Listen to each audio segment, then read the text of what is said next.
DYFI സംസ്ഥാന secretary PM Arsho നമുക്ക് അപ്പം ടെലിഫോൺ ലൈനിൽ ചെയ്യുന്നുണ്ട്. ആർഷോ, നോക്കൂ, പ്രതിഷേധങ്ങൾ പുത്തരിയല്ല. കേരളത്തിൽ പലതരത്തിലുള്ള പ്രതിഷേധങ്ങൾ നമ്മൾ കണ്ടിട്ടുണ്ട്. പക്ഷേ ഇവിടെ എന്താണെന്ന് വെച്ചാൽ ഇപ്പോൾ നെറേറ്റീവ് മാറ്റുകയാണ് BJP. അതായത് കേന്ദ്ര സർക്കാരിനെ, ആഭ്യന്തരമന്ത്രിയെ വിളിക്കൂ, PMO ഓഫീസിലേക്ക് വിളിക്കൂ എന്ന് പറഞ്ഞ് നെറേറ്റീവ് മാറ്റാൻ ശ്രമിക്കുകയാണ്. നമ്മുടെ ഇമേജ് ഇല്ലാതാക്കാൻ ശ്രമിക്കുകയാണ്. അതിന് ഒരു ചാൻസ് കൊടുക്കണോ ഗവർണർക്ക്? ഞങ്ങൾ ഈ സമരം ആരംഭിച്ചിട്ടുള്ളത് ഏറ്റവും ജെനുവിൻ ആയിട്ടുള്ള മുദ്രാവാക്യങ്ങൾ ഉയർത്തിക്കൊണ്ടാണ്. കേരളത്തിലെ സർവകലാശാലകൾക്കകത്തേക്ക് ഉന്നത വിദ്യാഭ്യാസ രംഗത്തേക്ക് സംഘപരിവാറിന്റെ ആളുകൾ, സംഘപരിവാറിന്റെ പ്രതിനിധികളെ നോമിനേറ്റ് ചെയ്യുന്നതിന് വേണ്ടി, റിക്രൂട്ട് ചെയ്യുന്നതിന് വേണ്ടിയിട്ടുള്ള ഒരു ഏജൻസി എന്നുള്ള നിലയ്ക്ക് കേരളത്തിലെ സർവകലാശാലകളുടെ ചാൻസലറുടെ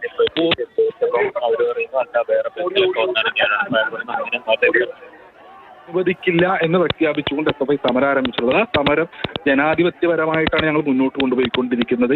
ഇന്ത്യ രാജ്യത്ത് ഏതൊരു പൗരനും ജനാധിപത്യപരമായി പ്രതിഷേധിക്കുന്നതിന് വേണ്ടിയിട്ടുള്ള അവകാശം രാജ്യത്തിന്റെ ഭരണഘടന നൽകുന്നുണ്ട്. ആ അവകാശത്തെ വിനിയോഗിച്ചുകൊണ്ടാണ് ഞങ്ങളുടെ സമരം ഞങ്ങൾ മുന്നോട്ട് കൊണ്ടുപോയിക്കൊണ്ടിരിക്കുന്നത്. ആ സമരം ഒരു ഘട്ടത്തിലും ചോദ്യത്തിലൂടെ അത് വ്യക്തമായി എന്നാണ് ഞാൻ കരുതുന്നത്. പ്രതിഷേധമേ അല്ല പ്രശ്നം. ഒരു ഘട്ടത്തിലും അതിന്റെ ജനാധിപത്യ സ്വഭാവം മാറ്റുന്നതിന് വേണ്ടി ഞങ്ങൾ ഉദ്ദേശിച്ചിട്ടില്ല.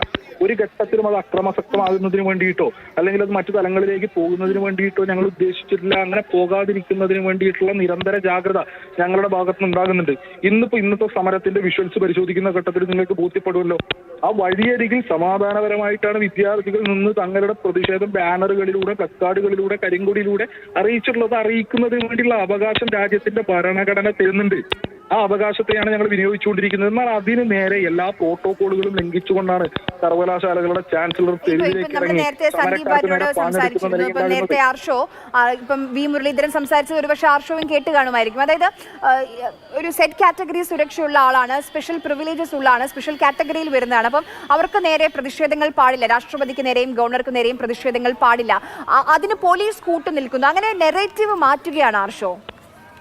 അല്ല, ഞങ്ങളുടെ പ്രതിഷേധം സർവകലാശാലകളുടെ ചാൻസലർക്ക് നേരെയാണ്.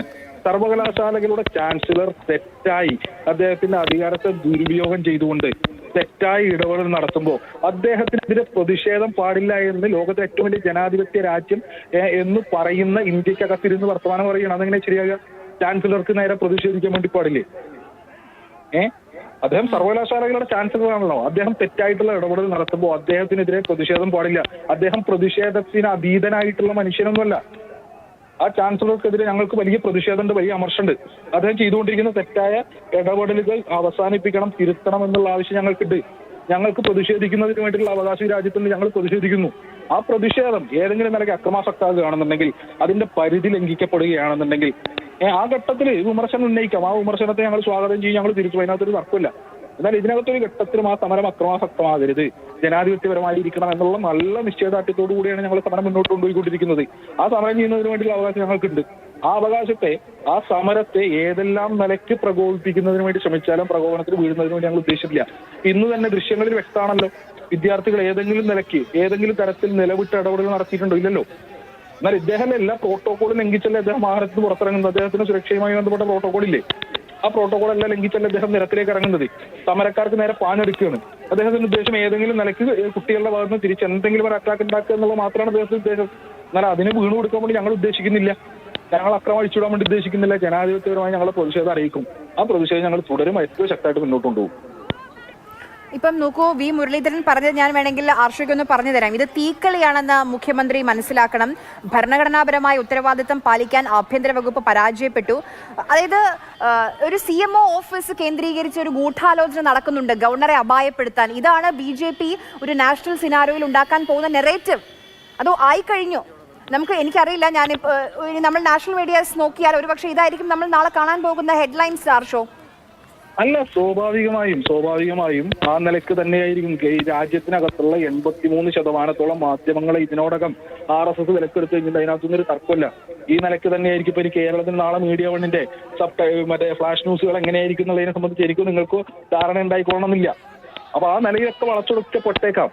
എന്നാൽ അത് കണ്ടുകൊണ്ട്, അല്ലെങ്കിൽ അങ്ങനെ ഇവർ തെറ്റായി വ്യാഖ്യാനിക്കാൻ ഇടയുണ്ട് എന്ന് കണ്ടുകൊണ്ട് ഈ രാജ്യത്തെ മനുഷ്യർ സമരം ചെയ്യാൻ വേണ്ടി പാടില്ല എന്നാണോ? ജനാധിപത്യപരമായി പ്രതിഷേധം അറിയിക്കാൻ വേണ്ടി പാടില്ല എന്നാണോ?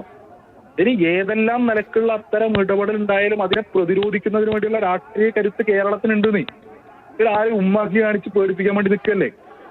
സംഘപരിവാർ ഞങ്ങൾക്കെതിരെ അല്ലെങ്കിൽ സംഘപരിവാറിന്റെ ഏജന്റ് മാർക്കെതിരെ സമരം ചെയ്താൽ ഇനിയും ആവർത്തിച്ച് പറയുമോ Sangeeth chancellor you are not welcome here എന്ന് SFI ഇനിയും ഉറപ്പിച്ച് പറയുമോ? തീർച്ചയായിട്ടും കൂടുതൽ കരുത്തോടെ ഞങ്ങൾ പറയും, അതിനകത്തൊരു തത്വമുണ്ട്.